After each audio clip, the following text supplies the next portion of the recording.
తెలంగాణ ఉద్యమంలో అప్పులను తప్పులను అబద్ధాలను తెలంగాణ రాష్ట్రం కోసం ప్రజలు మన్నించారు. తెలంగాణ రాష్ట్రం వచ్చినాక 10 ఏళ్ళు అధికారం ఇచ్చిండ్రు. 10 ఏళ్లలో ఆయన చేసింది ఇసుక దోపిడీకి అడ్డం పడ్డ నేరళ్ళ దళితులను లారీలెక్కి తొక్కిచ్చిండు. పండించిన పంటకు గిట్టుబాటు ధర అడిగితే ఖమ్మం జిల్లాలో గిరిజనులకు బేడీలేసి జైల్లోకి తీసుకెళ్ళాడు. ప్రశ్నాపత్రాలు ప్రభుత్వ ఉద్యోగాల కోసమే ఉద్యమం జరిగితే గ్రూప్ 1 పబ్లిక్ సర్వీస్ కమిషన్ లక్షలాది రూపాయలతోని 100 కోట్లు కొల్లగొట్టి ప్రశ్నాపత్రాలు పల్లి బఠానీలలాగా అమ్ముకున్నారు. ఇల్లు ఇయ్యలే, పెన్షన్ ఇయ్యలే, నిధులు ఇయ్యలే, నీళ్ళు ఇయ్యలే, నిరుద్యోగ యువకులకు ఉద్యోగాలు ఇవ్వలే. మరి ఎందుకయ్యా వీళ్ళు ఇంతగానం రావాలి రావాలి అంటుర్రు? ఒక్కసారి మా సోదరులను ఆలోచన చేయమని అడుగుతున్నా. ఎందుకంటే అల్లుని మంత్రి చేసిండు, కొడుకుని మంత్రి చేసిండు, బిడ్డని ఎంపీని చేసిండు, ఓడితే ఎమ్మెల్సీ చేసిండు. ఆయన సడ్డకుని కొడుకు మందులు అందిస్తాడని రాజ్యసభ చేసిండు. వాళ్ళ చుట్టాలని దయాకర్రావును, వినోదరావును, కృష్ణారావును కావాల్సిన వాళ్ళందరినీ మంత్రులను చేసిండు. ఓడిపోతే ప్రభుత్వ సలహాదారులను చేసిండు. అందుకే వాళ్ళు తాపత్రపడుతురా, గుండెలు బాదుకుంటున్నారు, రావాలి రావాలి మా పాపాల భైరవుడు రావాలి అని. ఆ పాపాల భైరవుడు నీకు టీవీ ఇచ్చిండు చూపించుకోవడానికి, రాసుకోవడానికి పేపర్ ఇచ్చిండు, అబద్ధాలు చెప్పడానికి వినడానికి భజన పరులను ఇచ్చిండు. అందుకోసం వాళ్ళు రావాలంటారు. మరి నేను అడుగుతున్నా, ప్రజాపాలన ఎందుకు పోవాలి? మా యువకులకు నేను సూచన చేస్తున్నా, పెళ్ళికి పోయినా, సావుకు పోయినా, దావత్కు పోయినా, బీర్ షాప్కి పోయినా, బార్ షాప్కి పోయినా, కళ్ళు దుకాణానికి పోయినా, ఏడికి పోయినా చర్చ పెట్టుర్రు. ఈ ప్రజాపాలన పోవాలి ఎందుకు? ఫామ్ హౌస్లో బందీ అయిన పాపాల భైరవుడు రావాలి ఎందుకు అని చర్చ పెట్టుర్రు. ప్రజాపాలన ఎందుకు పోవాలి? రేషన్ కార్డు ఇచ్చినందుకు పోవాలనా? సన్నబియ్యం పెట్టినందుకు పోవాలనా? ఇందిరమ్మ ఇల్లు ఇచ్చినందుకు పోవాలనా? ఉచిత కరెంట్ ఇచ్చినందుకు పోవాలనా? రైతు రుణమాఫీ చేసినందుకు పోవాలనా? రైతు భరోసా చేసినందుకు పోవాలనా? వరి వేస్తే ఉరేసుకున్నట్టే అన్న ఆ దుర్మార్గుడు చెప్తే 2,88,00,000 మెట్రిక్ టన్నుల ఒట్లు పండిస్తే చివరి గింజ వరకు కొని 80,000 కోట్ల రూపాయలు చెల్లించినందుకు ప్రజాపాలన పోవాలనా? డ్రగ్స్ అమ్మేటోళ్ళను, గంజాయి అమ్మేటోళ్ళను బొక్కల పెట్టి మక్కలు ఇరగొట్టినందుకు ప్రజాపాలన పోవాలనా? మీరు వస్తే ఏం చేస్తారే? ఫామ్ హౌస్లలో అమ్మిన గంజాయి డ్రగ్స్ ఇవాళ రైతు బజార్లలో పెట్టి అమ్ముతారా? ఏం చేస్తారు మీరు? ఏం చేయనీకి రావాలి? ఏం అన్యాయం చేసినామని ప్రజాపాలన పోవాలి.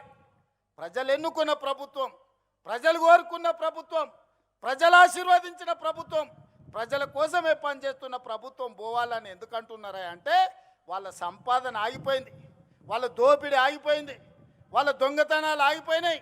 వాళ్ళతో పాటు దోపిడీ చేసిన అధికారులను నిన్న మొన్న ఒక్కనొక్కరిని చూస్తే 100, 200, 300 కోట్ల రూపాయలు సంపాదించిన వాళ్ళు ఇవాళ ఏసీ బోలకు పట్టుబడుతున్నారు. ఎక్కడదా ఈ సొమ్ము? ప్రజలను దోసుకున్నది కాదా? గజ్వేల్ ఎర్రవల్లిలో 1000 ఎకరాల ఫామ్ హౌస్ ఎక్కడి నుంచి వచ్చింది? నీ తాతలు ముత్తాతలు ఇచ్చిందా? 4 కోట్ల తెలంగాణ ప్రజలని దోసుకున్నదా?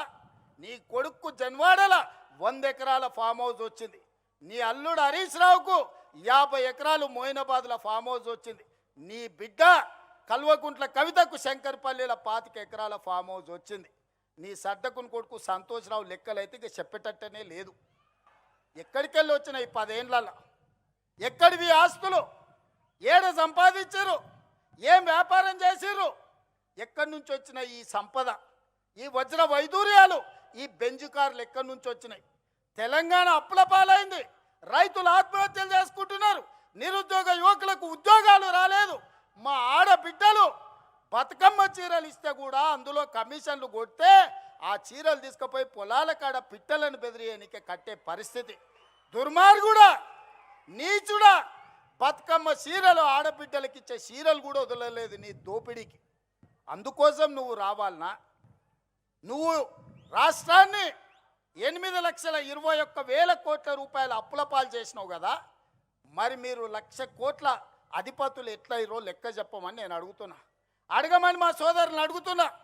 మా జంజీ పిల్లల్ని నేను చెప్తున్నా. మీరు ఆలోచన చేయండి. 10 ఏళ్లలో 1,00,000 కోట్లు కేసీఆర్ ఎట్లా సంపాదించిండు? 8,21,000 కోట్లు తెలంగాణకు అప్పులెట్లా మిగిలినాయి? ఆస్తులు ఐశ్వర్యాలు కేసీఆర్కి ఎట్లొచ్చినాయి? అప్పులు తప్పులు మనకెట్లొచ్చినాయి? ఒక్కసారి ఆలోచన చేయండి. ఈ అప్పులు తప్పులు చేసినాడు మళ్ళీ వస్తే ఇంత ఉందే మా అనిరుద్ధ్ చెప్పిండు. ఎందుకయ్యా వాడు వచ్చేది? నేను నా భార్య మాట్లాడుకుంటూ వింటాడా? వాడు అసలు మనిషా పశువు అని అడుగుతుండు.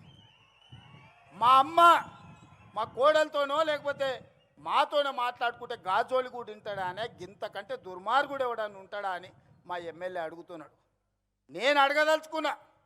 రాజకీయ నాయకుల మాటలు విన్నాడంటే అర్థం ఉంది, అధికారుల మాటలు విన్నాడంటే వానికి అక్కడికి వచ్చిందేమో అనుకున్నాం. ఆడబిడ్డల మాటలు వినేటోడు వాడు అసలు మనిషేనా? ఒక్కసారి ఆలోచన చేయండి. ఒక్కసారి ఆలోచన చేయమని మా అక్కల్ని అడుగుతున్నా. ఇవాళ మా ఇందిరమ్మ చీరలు ఇస్తే పండుగ పూట నాడు చీర పెడితే మా తమ్ముడు సారె పెట్టిండని మా అక్కలందరూ కట్టుకొని ఆశీర్వాదానికి వచ్చారు.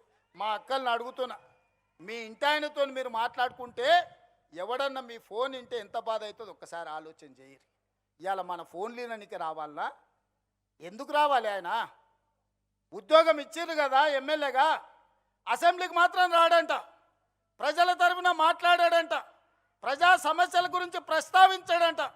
అధికారంలోకి వస్తే మాత్రం దోసుకోవడానికి వస్తాడంట, దొంగతనం చేయడానికి వస్తాడంట.